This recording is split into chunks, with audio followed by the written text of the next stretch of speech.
بسم اللہ الرحمن الرحیم الحمد للہ رب العالمین والصلاة والسلام علی اشرف الانبیاء والمرسلین نبینا محمد وعلی آلہ وصحبہ اجمعین۔ شیخ الاسلام محمد بن عبد الوہاب رحمہ اللہ اپنی کتاب التوحید میں دوسرا باب اس طرح قائم کرتے ہیں کہ توحید کے تمام تقاضوں کو پورا کرنے والا شخص بلا حساب و کتاب جنت میں داخل ہوگا۔ گزشتہ باب میں توحید کی فضیلت بیان ہوئی تھی۔ یہ باب اس سے بھی رفیع اور بلند تر ہے، کیونکہ توحید کی فضیلت میں تو تمام اہل توحید مشترک ہیں، لیکن اس امت میں سے برگزیدہ لوگ وہی ہیں جنہوں نے توحید کے تقاضوں کو پورا کیا، اور توحید کے تقاضوں کو پورا کرنا ہی اس باب کا مقصود ہے۔ اللہ تعالیٰ نے ارشاد فرمایا ان ابراہیم کان امۃ قانتا للہ حنیفا ولم یک من المشرکین، بے شک ابراہیم علیہ السلام لوگوں کے پیشوا ایک امت تھے، اللہ کے تابع فرمان اور یکسو تھے، اور وہ مشرکین میں سے نہ تھے۔ اس آیت سے ثابت ہو رہا ہے کہ سیدنا ابراہیم علیہ السلام توحید کے تقاضوں کو پورا کرنے والے تھے۔ اس آیت سے وجہ استدلال یہ ہے کہ اللہ تعالیٰ نے سیدنا ابراہیم علیہ السلام کی متعدد صفات بیان کی ہیں۔ نمبر 1، اللہ تعالیٰ نے انہیں امت قرار دیا۔ جب کسی اکیلے فرد کو امت کہا جائے تو اس سے ایسا امام اور قائد مراد ہوتا ہے جو تمام انسانی اوصاف و کمالات اور جملہ اوصاف حسنہ کا حامل ہو۔ اس کا مطلب یہ ہے کہ کوئی ایسا اچھا وصف نہیں جو ابراہیم علیہ السلام میں موجود نہ تھا۔ توحید کے تقاضوں کو پورا کرنے کا بھی یہی مفہوم ہے۔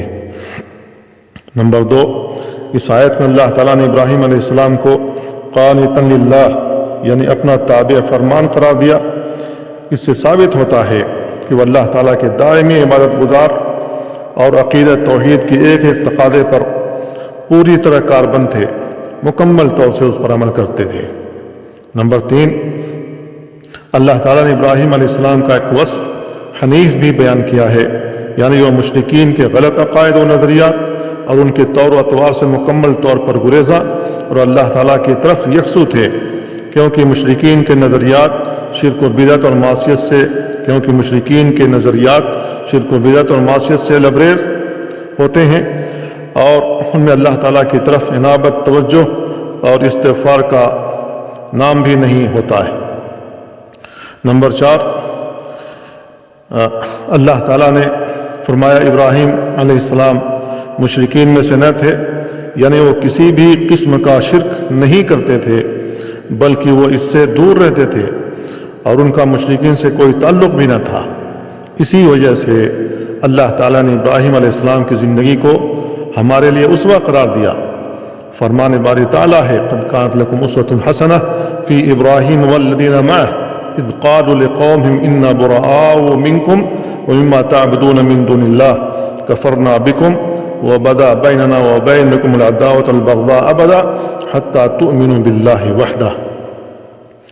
تو اس آیت میں اللہ تعالیٰ نے ابراہیم علیہ السلام کی زندگی ہمارے لیے اسوہ بنایا ہے، اور ہمارے لیے اسوہ قرار دیا کہ انہوں نے مشرکین سے اور جس کی وہ عبادت کرتے تھے ان سے برات کا اظہار کیا، اور ان سے عداوت کا اظہار کیا کہ ہمارے اور تمہارے درمیان دشمنی رہے گی یہاں تک کہ تم اللہ عز و جل پر ایمان لے آؤ۔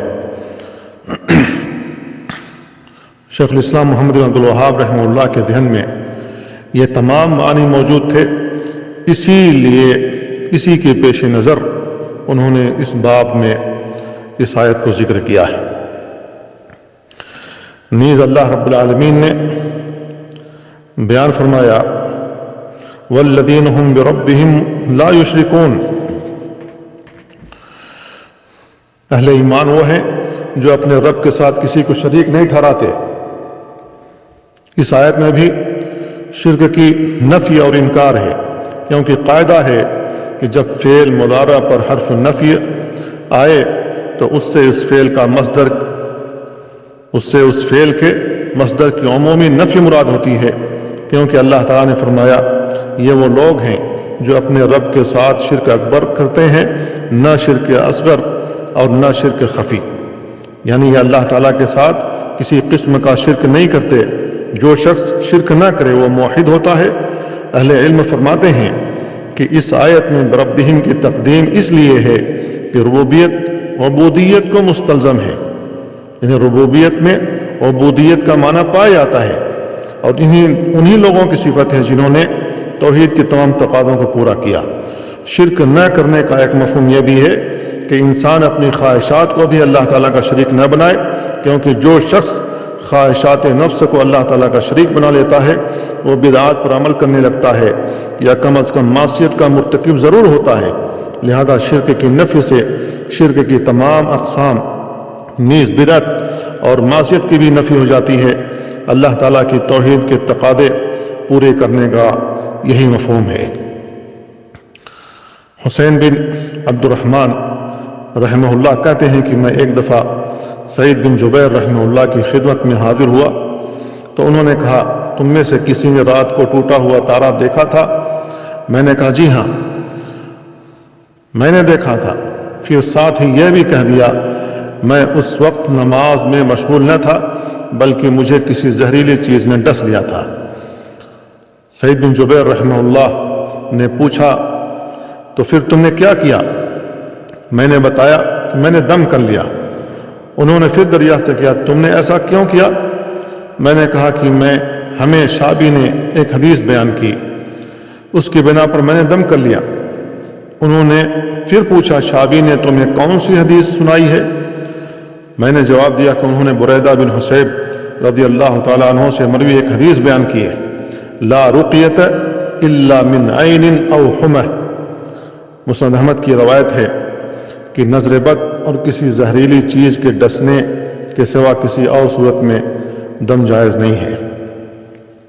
یہ سن کر سعید بن جبیر رحمہ اللہ نے فرمایا جس نے جو سنا اور پھر اس پر عمل کیا اس نے بہت ہی اچھا کیا، البتہ ہمیں ابن عباس رضی اللہ عنہما نے نبی کریم صلی اللہ علیہ وسلم کی یہ حدیث سنائی ہے کہ آپ نے فرمایا عرضت علی الامم فرأيت النبي صلى الله عليه وسلم فرأيت النبي ومعه الرهط والنبي ومعه الرجل والرجلان والنبي ليس معه أحد إذ رفع لي سواد عظيم فظننت أنهم أمتي فقيل لي هذا موسى وقومه فنظرت فإذا سواد عظيم فقيل لي هذه أمتك ومعهم 70,000 يدخلون الجنة بغير حساب ولا عذاب ثم نهض فدخل منزله فخاض الناس في أولئك فقال بعضهم فلعلهم الذين صحبوا رسول الله صلى الله عليه وسلم وقال بعضهم فلعلهم الذين ولدوا في الإسلام فلم يشركوا بالله شيئا وذكروا أشياء فخرج عليهم رسول الله صلى الله عليه وسلم فأخبروه فقال هم الذين لا يسترقون ولا يكتوون ولا يتطيرون وعلى ربهم يتوكلون فقام عكاشة بن محصن رضي الله عنه فقال ادعو الله أن يجعلني منهم قال أنت منهم ثم قام رجل آخر فقال ادعو الله أن يجعلني منهم فقال سبقك بها عكاشة۔ صحیح بخاری اور صحیح مسلم کی روایت ہے۔ میرے سامنے بہت سی امتیں پیش کی گئیں، میں نے دیکھا کہ کسی نبی کے ساتھ تو بہت بڑی جماعت ہے اور کسی کے ساتھ ایک دو آدمی ہیں، اور میں نے ایک نبی ایسا بھی دیکھا جس کے ساتھ ایک بھی امتی نہ تھا۔ اسی اثنا میں میرے سامنے ایک بہت بڑی جماعت نمودار ہوئی، میں نے سمجھا کہ یہ میری امت ہے، لیکن مجھے بتایا گیا کہ یہ موسیٰ علیہ السلام اور ان کی امت ہے۔ پھر میں نے ایک اور بہت بڑی جماعت دیکھی، مجھے بتایا گیا کہ یہ آپ کی امت ہے، ان میں سے 70,000 آدمی بغیر حساب اور عذاب کے جنت میں جائیں گے۔ اتنا فرمانے کے بعد نبی کریم صلی اللہ علیہ وسلم اٹھ کر گھر تشریف لے گئے اور صحابہ کرام ان خوش نصیب 70,000 افراد کے بارے میں قیاس آرائیاں کرنے لگے۔ بعض نے کہا شاید یہ وہ لوگ ہوں جو رسول اللہ صلی اللہ علیہ وسلم کی صحبت سے فیضیاب ہوئے، اور بعض نے کہا شاید یہ وہ لوگ ہوں جو عہد اسلام میں پیدا ہوئے اور انہوں نے اللہ تعالیٰ کے ساتھ کسی کو شریک نہ ٹھہرایا۔ اس کے علاوہ بھی انہوں نے کچھ باتیں کی۔ اتنی میں رسول اللہ صلی اللہ علیہ وسلم تشریف لائے تو صحابہ کرام نے آپ کو اپنی گفتگو اور آراء سے آگاہ کیا تو آپ صلی اللہ علیہ وسلم نے ارشاد فرمایا یہ وہ لوگ ہیں جو دم کراتے ہیں، نہ علاج کی غرض سے اپنے جسم کو داغتے ہیں اور نہ فال نکالتے ہیں، بلکہ وہ اپنے پروردگار پر ہی توکل کرتے ہیں، بھروسہ کرتے ہیں۔ یہ سن کر عکاشہ بن محسن رضی اللہ تعالیٰ عنہ کھڑے ہوئے اور عرض کی اے اللہ کے رسول دعا فرمائے کہ اللہ تعالیٰ مجھے ان لوگوں میں سے بنا دے۔ آپ نے فرمایا تو ان میں سے ہے۔ اس کے بعد ایک اور شخص کھڑا ہوا، اس نے بھی درخواست کی کہ اے اللہ کے رسول میرے لیے بھی دعا فرما دیں تو اللہ تعالیٰ مجھے بھی ان میں سے بنائے۔ تو آپ صلی اللہ علیہ وسلم نے فرمایا اس دعا میں عکاشہ تم پر سبقت لے گئے۔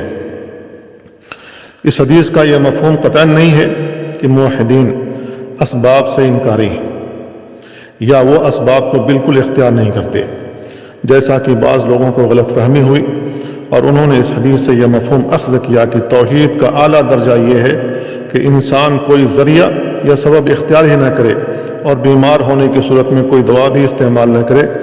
یہ مفہوم سراسر غلط ہے، کیونکہ رسول اللہ صلی اللہ علیہ وسلم کو بھی دم کیا گیا، جیسا کہ جبریل علیہ السلام نے رسول اللہ صلی اللہ علیہ وسلم کو دم کیا، اور آپ خود بھی دم کیا کرتے تھے۔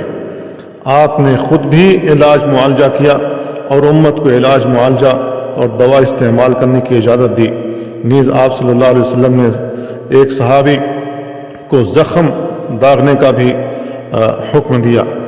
لہذا اس حدیث کا یہ مفہوم قطعاً نہیں کہ بغیر حساب جنت میں جانے والے لوگ اسباب اختیار نہیں کرتے یا وہ علاج معالجہ نہیں کرتے، بلکہ اس حدیث میں ان تین امور دم کرانے، داغنے اور فال نکالنے کا خصوصیت سے اس لیے ذکر کیا گیا ہے کہ عام طور پر انسان کا دل دم کرنے والے یا داغنے والے کی طرف یا فال نکالنے والے کی طرف متوجہ ہو جاتا ہے، جس سے اللہ رب العالمین پر توکل میں کمی آتی ہے،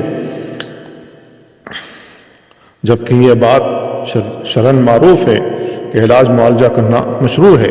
اس کی مختلف صورتیں ہو سکتی ہیں، یہ کبھی تو واجب ہوتا ہے، کبھی محض مستحب، اور بسا اوقات علاج معالجہ مباحی ہوتا ہے۔ نبی کریم صلی اللہ علیہ وسلم نے ارشاد فرمایا تداووا عباد اللہ ولا تداووا بحرام، اللہ کے بندو علاج معالجہ کیا کرو، البتہ حرام اشیاء کو بطور دوا نہ استعمال کرو۔ اب اس کے بعد شیخ الاسلام محمد بن عبد الوہاب رحمہ اللہ ان آیات اور حدیث کی روشنی میں چند مسائل اخذ کرتے ہیں۔ تو انہوں نے پہلا مسئلہ جو اخذ کیا ہے وہ یہ کہ توحید کے بارے میں لوگوں کے درجات و مراتب مختلف ہیں، کسی کی توحید پختہ ہوتی ہے، کسی کی توحید میں کچھ کمی ہوتی ہے۔ نمبر دو، توحید کے تقاضے پورے کرنے کا مفہوم بھی واضح ہو گیا کہ توحید کے تقاضے پورے کرنے کا مفہوم کیا ہے، یہ واضح ہو گیا۔ نمبر تین، اللہ تعالیٰ نے سیدنا ابراہیم علیہ السلام کی مدح میں فرمایا وہ مشرکین میں سے نہ تھے۔ نمبر چار، اللہ تعالیٰ نے اس بات پر اولیاء کرام کی بھی مدح فرمائی ہے کہ وہ شرک سے بیزار ہوتے ہیں۔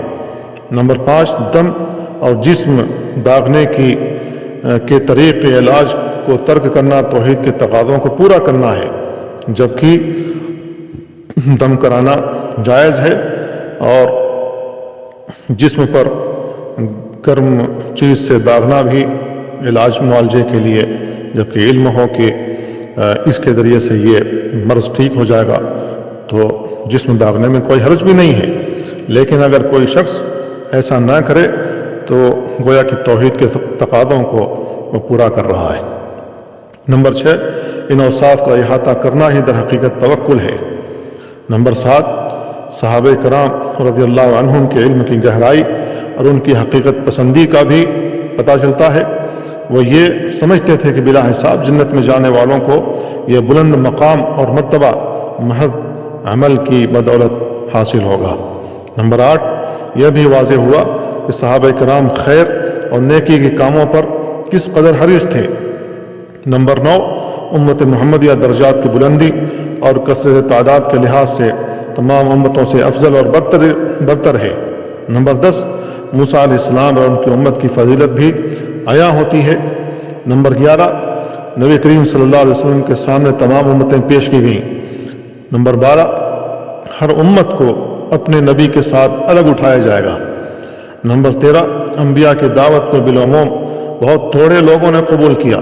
نمبر 14، جس نبی پر ایک بھی شخص ایمان نہ لایا وہ قیامت کے دن اکیلا ہی آئے گا۔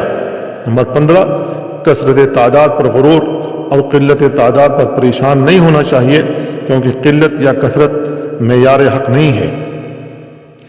نمبر 16، نظر بد اور زہریلی چیز کے ڈسنے سے دم کرنا جائز ہے۔